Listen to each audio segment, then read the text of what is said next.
پاک یونیورس کے معزز ناظرین، آپ سبھی کو پاک یونیورس کی مکمل ٹیم کی جانب سے پیار بھرا السلام علیکم۔ ہماری آج کی یہ ویڈیو ایک ایسے چاند پر ہونے والی ہے جو ہمارے سولر سسٹم کا سب سے بڑا چاند کہلاتا ہے۔ ایک ایسا چاند جس کے پاس اپنا میگنیٹک فیلڈ موجود ہے، ایک ایسا چاند جس کے پاس سمندر موجود ہے، ایک ایسا چاند جس کا ایک آربٹ 172 گھنٹوں میں کمپلیٹ ہوتا ہے۔ ان شارٹ یہ کہ ایک ایسا چاند جس کے اندر سیارہ ہونے کی ساری خوبیاں موجود ہیں۔ جی ہاں دوستو، امید کرتا ہوں کہ آپ اس چاند کے بارے میں گیس کر چکے ہوں گے۔ آج ہم بات کرنے والے ہیں گینیمیڈ کے بارے میں، دا بگیسٹ مون آف اور سولر سسٹم، گینیمیڈ۔ تو چلیے دوستو، اسی امید کے ساتھ آج کی اس ویڈیو کا آغاز کرتے ہیں کہ آپ نے ہمارے چینل پاک یونیورس کو سبسکرائب کرنے کے ساتھ ساتھ بیل کے آئیکن کو بھی پریس کر دیا ہوگا۔ So without wasting any more time, let's get start. Ganymede ہمارے سولر سسٹم کا سب سے بڑا چاند ہے اور یہ چاند جوپیٹر کو آربٹ کرتا ہے، اور اس چاند کا جوپیٹر کے گرد آربٹ 172 گھنٹوں میں پورا ہو جاتا ہے۔ اس چاند کو 7 جون 1610 میں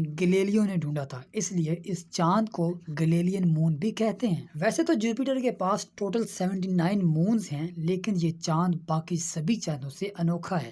یہ چاند 1.07 ملین کلومیٹر کی دوری سے جوپیٹر کو آربٹ کرتا ہے، اور اس چاند کے پاس کافی بھاری مقدار میں کھارے پانی کے سمندر بھی موجود ہیں، اور اس پیارے سے چاند کا ڈایامیٹر ہے 5262.2 کلومیٹر، جو کہ ہمارے سولر سسٹم کے پہلے سیارے یعنی مرکری سے بھی بڑا ہے، جبکہ ہماری مرکری کا سائز تقریباً 4879.5 کلومیٹر ہے۔ مانا جاتا ہے کہ گینیمیڈ سیلیکیٹ اور واٹر آئس سے بنا ہوا ہے۔ اس کے کور میں کافی بھاری مقدار میں میٹل آئرن ہونے کے امکانات بھی موجود ہیں، اور اسی میٹالک کور کی وجہ سے اس کا میگنیٹک فیلڈ موجود ہے، اور اسی میگنیٹک فیلڈ کی وجہ سے گینیمیڈ کے گرد کافی طرح کی رنگین روشنیاں بھی پائی جاتی ہیں۔ اگر اس کے کور کے ٹیمپریچر کی بات کی جائے تو وہ 1500 سے 1700 کیلون تک ہے، اور اس کی سرفیس کا ٹیمپریچر ہے 0 سے -183 ڈگری تک۔ اگر ہم بات کریں اس چاند کی لیئرز کی، تو اس چاند کی بڑی انر 3 لیئرز ہیں۔ پہلی لیئر ہائیڈروجن اور ہیلیم سے بنی ہوئی ہے، دوسری layer highly compressed metallic hydrogen کی بنی ہوئی ہے، اور تیسرا اس کا کور ہے جو ہیلیم، ہائیڈروجن اور میٹالک راک سے مل کر بنا ہوا ہے۔ اگر ہم بات کریں اس کی سرفیس کی، تو اس کی سرفیس پر 4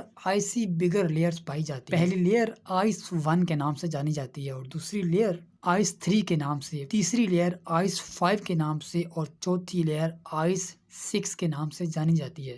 ان چاروں لیئرز کے اندر کافی بھاری مقدار میں پانی بھی موجود ہے، جو کہ کسی بھی حیات کی بنیادی ضرورت مانا جاتا ہے۔ ممکن ہے کہ ہم انسان بھی فیوچر میں اس چاند پر جا سکیں۔ اس چاند کی بناوٹ سے لے کر اس کی آربٹ تک سبھی خصوصیات ایک سیارے سے مشابہت رکھتی ہیں۔ اگر یہ آبجیکٹ جوپیٹر کا چکر نہ لگا کر اپنے ایک آربٹ میں ہوتا تو یقیناً اسے ایک ارتھ لائک پلینٹ کہا جاتا۔ اللہ پاک نے بے شک اس چاند کو کافی خصوصیات سے نوازا ہے۔ ہمیشہ کی طرح اللہ تعالیٰ سے یہی دعا ہے کہ ہمیں اور ہماری اس پیاری سی ارتھ کو ہمیشہ اپنے حفظ و امان میں رکھے، آمین ثم آمین۔ اسی دعا کے ساتھ ہماری آج کی یہ ویڈیو اختتام پر پہنچتی ہے۔ ملتی ہے نیکسٹ ویڈیو میں ایک نیکسٹ ٹاپک کے ساتھ، تب تک کے لیے اجازت دیجیے مجھے۔